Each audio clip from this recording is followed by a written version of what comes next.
Hello and नमस्ते friends.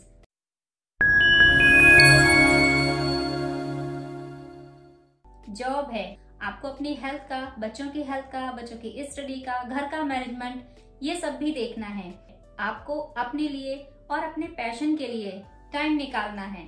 24 घंटे खत्म हो गए, अब अपने पैशन के लिए मैं टाइम कैसे निकालूं? इसी टॉपिक को ध्यान में रखते हुए आज मैं आपके साथ शेयर करूंगी इफेक्टिव ऐसी मैनेजमेंट टिप्स जो मैं खुद फॉलो करती हूँ और ये आपके भी काम में आएंगी। सबसे पहले तो आप अपनी जॉब के टाइम को अलग रखिए और बचे हुए टाइम को अपने काम के साथ डिवाइड करिए कि किस काम में आपका कितना टाइम लगने वाला है। हमारे पास 24 घंटे हैं, जिसमें से 7 घंटे जॉब के, 1.5 घंटा आपका पर्सनल केयर का और 7 घंटे की स्लीप यानी नींद के निकाल दीजिए, क्योंकि ये तीनों तो आपको खुद ही करने हैं। आपकी नींद है तो आपको ही सोना पड़ेगा।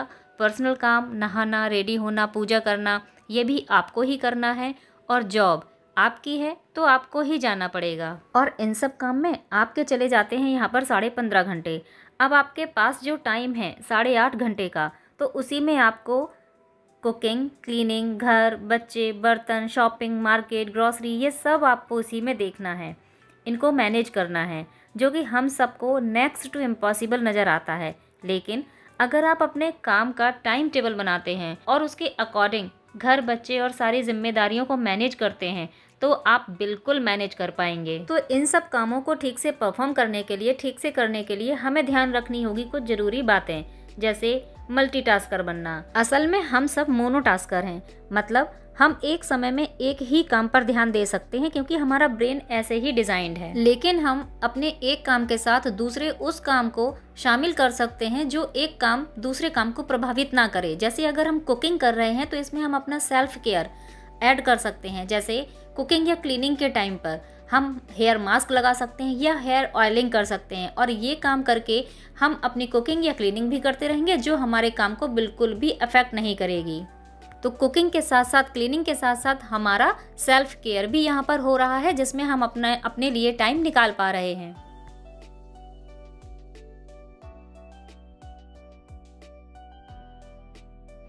दूसरी इम्पोर्टेंट बात, आप टाइम टेबल जरूर बनाइए। हर काम का एक टाइम लिमिट सेट कर दीजिए, जिससे जो टाइम जिस काम के लिए निकाला है हम उसी को देते हैं, तो हमारे काम जल्दी होते हैं और ठीक से होते हैं। कभी कभी तो बिना सोचा हुआ काम भी अचानक से हमारे सामने आ जाता है, तो इसके लिए परेशान होने की बजाय अपने से कहिए कोई बात नहीं है, इतना ही तो है, अभी हो जाएगा और फटाफट हो जाएगा। अपने आप को एनर्जेटिक बनाइए। जो भी काम करें खुश होकर करें, एनर्जेटिक होकर करें। अगर आप घर के काम को बोझ समझेंगे तो ये फीलिंग आपके काम, घर, फैमिली पर नेगेटिव असर डालेगी। आपको अपना दिन प्रोडक्टिव बनाना होगा, क्योंकि हमारे पास काम ज़्यादा है और टाइम कम, तो आपको छोटी छोटी बातों का ध्यान रखना होगा। हम पूरे दिन काम करते हैं, फिर भी लगता है दिन छोटा पड़ गया और हमारा काम भी नहीं हुआ। तो इसके लिए आप थोड़ा जल्दी उठें। आपने तो ये कहावत सुनी ही होगी, early to bed early to rise, लेकिन ज़िंदगी में इस कहावत को हम उतार नहीं पाते हैं। अगर आप ऐसा कर पाते हैं तो ये वो टाइम है जब माइंड बिल्कुल फ्रेश होता है और आप पूरे दिन की प्लानिंग भी कर पाते हैं। आप ढेर सारा पानी पीजिए, खूब पानी पीजिए, क्योंकि ये आपकी बॉडी को हाइड्रेट कर देता है और फिर पूरे दिन आप अपने आप को एक्टिव फील करते हैं। एक्सरसाइज को अपने डेली रूटीन में ज़रूर शामिल करिए, चाहे आप मॉर्निंग वॉक करें या फिर कोई फिजिकल एक्सरसाइज करें, जिम जाएं या योगा करें, मेडिटेशन करें, जो भी करें। वैसे तो एक्सरसाइज को फिजिकली या फिर शारीरिक फायदे के तौर पर ही देखा जाता है, लेकिन इसका जो असर है वो मानसिक भी होता है। एक्सरसाइज से आप फिजिकली और मेंटली दोनों तरह से एक्टिव होते हैं। मुझे क्या पहनना है ऑफिस जाने से पहले, जॉब पर जाने से पहले, या फिर मुझे घर में ही फ्रेश होने के बाद, नहाने के बाद मुझे क्या पहनना है, ये सवाल हमें बहुत ज़्यादा परेशान करता है। तो आप कोशिश करें कि रात में ही वो कपड़े निकालें जो आप पहनना चाहते हैं, क्योंकि अगर हम ये प्री प्लानिंग नहीं करते हैं और इसको फिर बाद में फिक्स करने की कोशिश करते हैं तो इसमें हमारा काफ़ी टाइम भी किल होता है।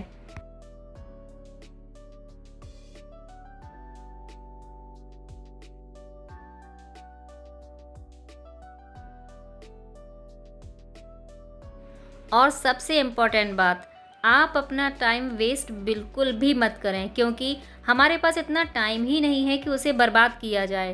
तो फ़ोन को स्क्रॉल करने में या फिर टीवी देखने के बजाय आप अपने टाइम को ऐसी जगह लगाएं जहां इसकी सही में ज़रूरत है। जैसे आपको स्टिचिंग अगर करना पसंद है तो आप स्टिचिंग कर सकते हैं। अगर आपको गार्डनिंग करना पसंद है तो आप अपने गार्डन की केयर भी कर सकते हैं। तो इससे आपको खुशी भी मिलेगी, आपका अपना टाइम भी यूटिलाइज होगा।